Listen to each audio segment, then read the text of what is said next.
Halo guys, Assalamualaikum warahmatullahi wabarakatuh. Balik lagi sama aku Puput and welcome back to Rumput. Gimana kabarnya? Sehat? Harus sehat dong, nggak boleh sakit-sakit. Oke, oke.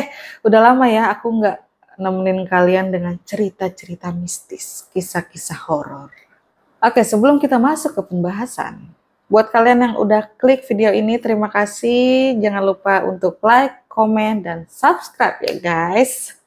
Oke, pada kesempatan malam ini aku akan membahas tentang kisah-kisah mistis atau cerita-cerita horor yang ada di kampus-kampus Indonesia.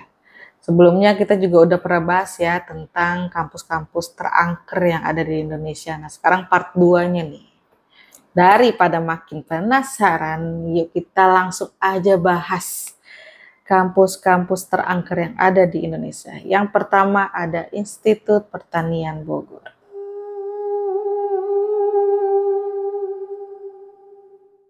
Ngomongin cerita seram yang ada di kampus-kampus Indonesia nih guys.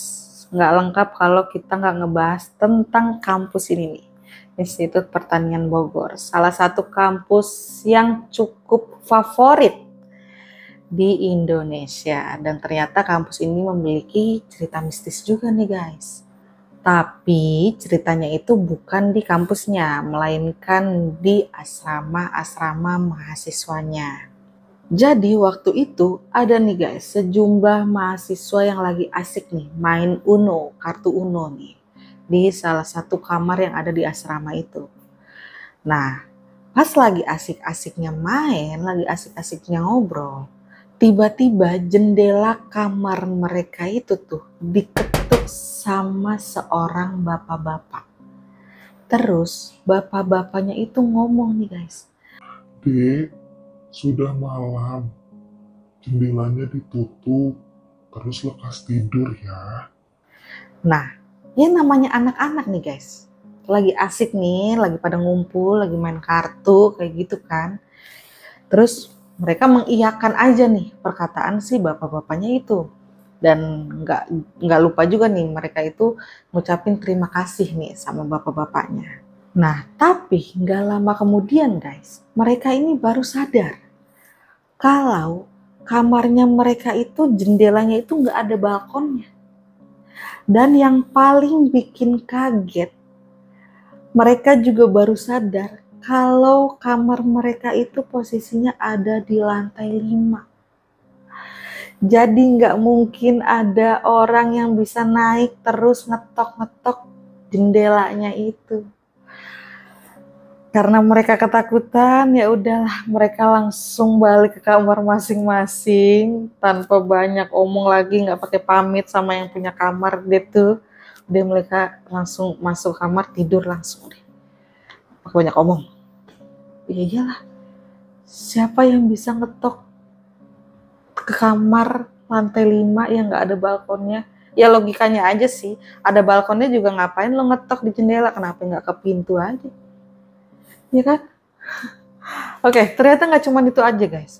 Ada juga nih kisah mistis yang terjadi di asrama perempuan nih sekarang. Tadi asrama cowok ya, sekarang asrama perempuan.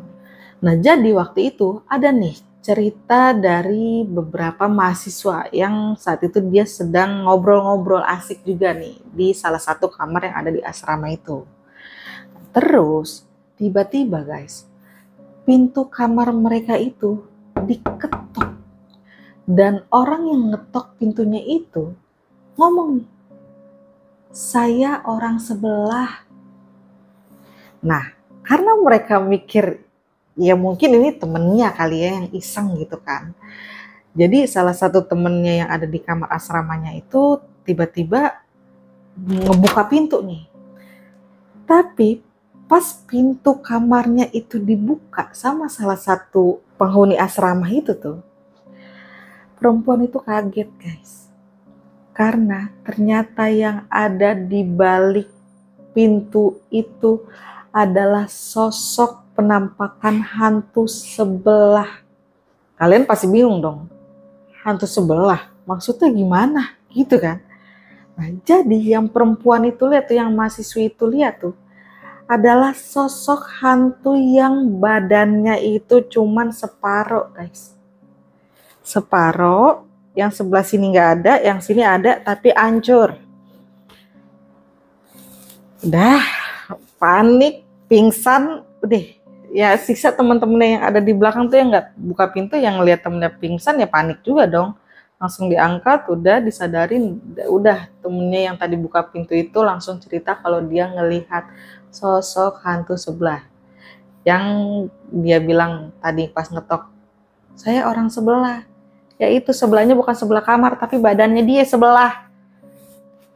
Seperti itu guys. Oke lanjut. Dari Bogor kita beralih ke Malang.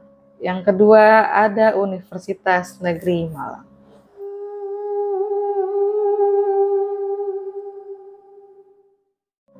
Buat para mahasiswa Universitas Negeri Malang yang pasti udah tahu sama kisah yang bakal aku ceritain malam ini.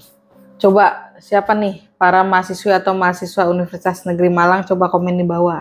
Nah jadi guys, ceritanya nih, pernah nih guys, ada seorang mahasiswi bersama temannya sedang menggunakan layanan wifi yang ada di kampus mereka sampai malam hari nih guys. Dan mereka lagi duduk-duduk di sekitar area Taman Fakultas Sastra jurusan Seni Rupa. Nah ternyata saat itu ada nih guys, temennya si cewek ini nih, yang posisinya ada di seberang taman itu, ngasih tahu nih, telepon ke si cewek ini kalau nyuruh si cewek ini untuk cepet-cepet ninggalin tempat yang lagi dia dudukin itu. Nah pas si cewek ini matiin telepon nih, yang pas dia bilang iya nih aku pulang nih gitu kan, matiin dong nih teleponnya. Terus pas si cewek ini matiin telepon dari temennya itu nih guys, tiba-tiba ada suara seorang pria yang juga menyuruh gadis itu untuk pulang. Karena kaget sama suara sosok pria yang tadi nih guys, ternyata pulpen yang ada di pangkuannya itu jatuh nih.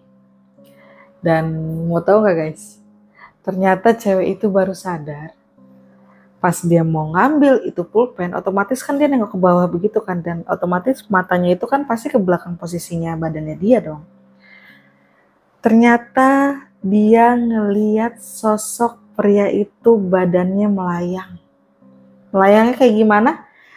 Yang dia lihat itu posisinya dari perut kepala doang, ke kepala. Dari perut ke bawah itu nggak ada. Jadi udah itu dia melayang begitu, dia kayak kepotong gitu guys perutnya. Astagfirullahaladzim, ya Allah. Dan ternyata yang bikin merindingnya nggak cuma itu aja. Si sosoknya ini ternyata ngomong gini nih guys ke cewek. Kamu mau pulang karena sudah malam? Apa karena sudah tahu? Mampus. Astagfirullahaladzim, ya Allah. Posisi gue kalau ada di situ udah pingsan kali mah. Kita ngelihat sosoknya badannya setengah doang melayang, terus dia ngomong, kamu mau pulang udah malam apa udah tahu? Udah tahu gue mau pulang. Oke, kita lanjut guys ke kampus yang ketiga. Ada kampus Bina Nusantara.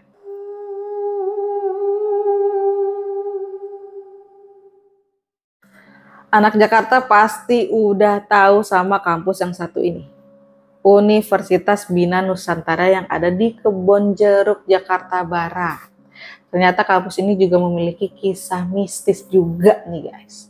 Dan jadi ternyata setiap malam nih guys, petugas keamanan kampus BINUS ini katanya ini selalu mengingatkan nih kepada para mahasiswa dan mahasiswinya untuk meninggalkan kampus kalau sudah menjelang malam.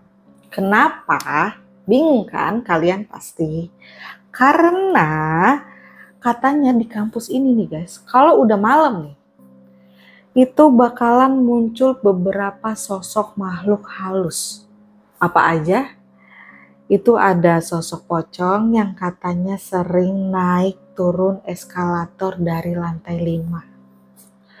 Terus ada juga perempuan yang sering terlihat sendirian duduk di auditorium lantai 4. Ampun. Cica sih iseng banget, ngapain lo naik turun? Kan lo bisa loncat aja. Enggak, ampun, enggak, maaf. Oke. Nah, ternyata guys, ada satu kisah nih yang dialami sama mahasiswi kampus BINUS ini. Jadi pada saat itu mahasiswi ini lagi ngikutin rapat organisasi nih sampai jam 7 malam. Nah, selesai rapat, udah dong pada pulang nih. Udah pada pulang, tiba-tiba dia kebelet pipis nih guys. Pengen pipis nih, udah tiba-tiba udah langsung hibrid deh tuh ke WC. Udah kelar masuk ke WC, cuci tangan dong, ke wastafel dong. Udah lagi cuci tangan. Awalnya baik-baik aja nih, enggak pas lagi pipis enggak ada apa-apa, pas masuk enggak ada penampakan, enggak ada. Tiba-tiba dia ngedengar dari salah satu WC itu ada suara bunyi flash. Kayak gitu guys. Bingung dong, kenapa? Karena di WC itu cuma dia doang sendiri yang ada di situ guys. Enggak ada siapapun. Dan ternyata enggak cuma itu aja.